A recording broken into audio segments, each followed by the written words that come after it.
네, 여러분 안녕하세요. 뺨뺨입니다. 저희가 지난번에는 그 ETF의 이름을 어떻게 만드는지까지 알아봤어요. 아주 잘 따라하고 계시죠? 이제 여러분들은 정말 많이 아시게 된 겁니다. 오늘은 그 ETF의 종류에 대해서 알려드릴게요. ETF가 어떤 종류가 있는지 우선 큰 기준으로 나누자면 시장 지수 ETF, 그리고 업종, 섹터 ETF, 그리고 파생 ETF, 그리고 기타 ETF, 그리고 스타일, 컨셉 ETF 5가지가 있는데요. 이거를 여러분들께 오늘 말씀드릴게요. 먼저 시장지수 ETF는 여러분들도 다 아시는 아주 기본적인 ETF입니다. 뭐 코스피 200 또는 코스닥 150 같이 시장 지수를 추종하는 그 ETF라고 보시면 될 것 같습니다. 그 다음에 이제 업종, 섹터별 ETF인데요. 업종이 5가지 업종이 들어가요. 뭐냐면 자동차, IT, 헬스케어, 반도체, 은행 이렇게 5개가 있는데요. 다 이런 분들이 있으세요. 저도 며칠 전에 뉴스를 봤는데 우리나라 앞으로 자율주행 자동차의 그 산업이 무지 발달한다 하더라고요. 그러면 나는 무조건 자율주행 자동차는 무조건 앞으로는 잘 된다, 이런 신념 같은 게 있으실 거 아니에요.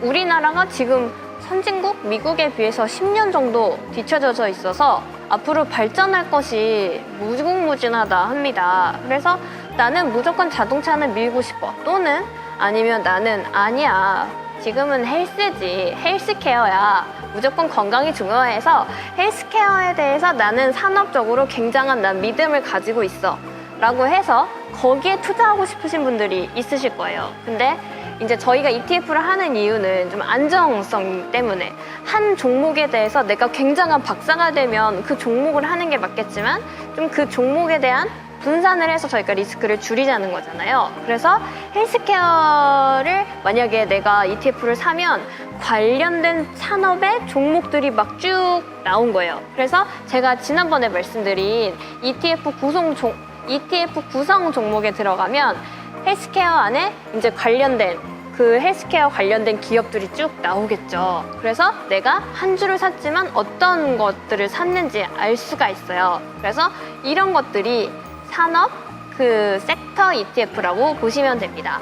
그리고 파생 ETF는 강 대표님이 말씀을 많이 하셨었어요. 그래서 레버리지 같은 경우는 시장이 1% 오르면 내가 가지고 있는 상품의 수익은 2% 오르는, 하지만 시장이 1% 내려갔을 경우 내가 가지고 있는 상품은 2% 떨어질 수도 있는 그런 리스크도 있는 그런 레버리지이기 때문에 시장이 완전히 상승할 거라는 믿음을 갖고 있으면 레버리지를 사는 것이 더 수익률을 높일 수가 있겠죠. 그리고 인버스 ETF는 시장의 지수가 떨어졌을 때 나는 반대로 그거 수익을 얻을 수 있는 ETF입니다.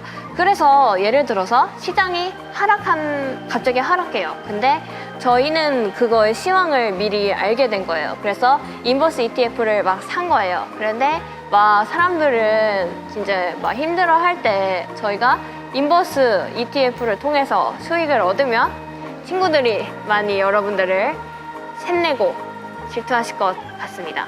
여러분, 그런 것이 인버스 ETF의 성격이고요. 그 다음으로는 파생 다음에 기타 ETF, 금이나 채권, 그리고 원자재에 대한 ETF도 있는데요. 어머니들 막 금 사러 다니잖아요. 그리고 막 사람들도 나 요새 뭐 금 산다 할 때 현물을 사는 것도 좋지만 뭐 이제 번거롭다든지 아니면 매도할 때 매수할 때 그 비용이 가격이 다르다 하더라고요. 그래서 그런 걸 생각했을 때는 금 ETF로 투자하는 것도 저는 좋은 생각 같아요. 그리고 그 다음이 이제 스타일, 테마 ETF인데요. 삼성그룹의 그런 주식들만 모아놓은 ETF도 있고, 아니면 중국 소비 테마만 모아놓은 것도 있고, 중소형 가치, 중소기업만을 이렇게 모아놓은 그런 컨셉에 맞는 그런 상품들이에요. 그래서 이거는 나의 입맛에 맞게 아니면 나의 투자관에 맞게 좀 잘 살펴보시면 될 것 같습니다. 근데 여러분 이걸 항상 기억하셔야 되는 거는 거래량이 어느 정도 활발해야 내가 사는 것이 맞고 내가 팔고 싶을 때 팔 수 있다는 거 항상 기억해 주시고요. 제가 지금까지는 이제 다 많은 설명을 드렸어요. 오늘 ETF의 종류를 설명해 드림으로써 간단한 ETF의 뜻부터 우리가 왜 ETF를 하는지, 그리고 ETF의 장점은 무엇인지, 단점은 무엇인지와 개괄적인 설명을 드렸는데 이제 본격적으로 저희가 ETF 투자에 들어가야 하지 않겠습니까? 근데 저희가 이것에 대한 좀 회의를 거친 결과 이 개괄적인 설명에서 저희가 시즌 1을 마무리하고 시즌 2에서 좀 더 짜임새 있고 탄탄한 그런 구성, 기획을 한 다음에 저희가 이제 시즌 2를 들어가기로 해가지고 이렇게 해가지고 이제 간단하게 투자에 대해서 아주 쉽게 알려드리는 부분을 마무리하게 되었습니다. 여러분 어떠신가요? 지금까지 제가 하고 알려드린 부분 많이 이해되셨는지 모르겠어요.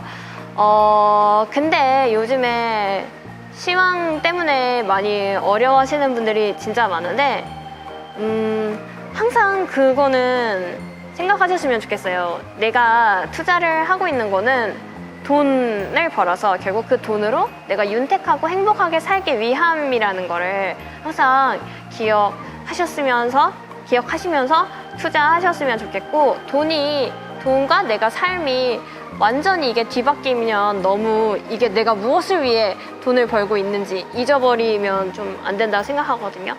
그냥 아주 짧은 생각이었습니다. 저희는 그러면 시즌2에 다시 만나요. 안녕. 이 영상이 도움이 되셨다면 좋아요 부탁드려요.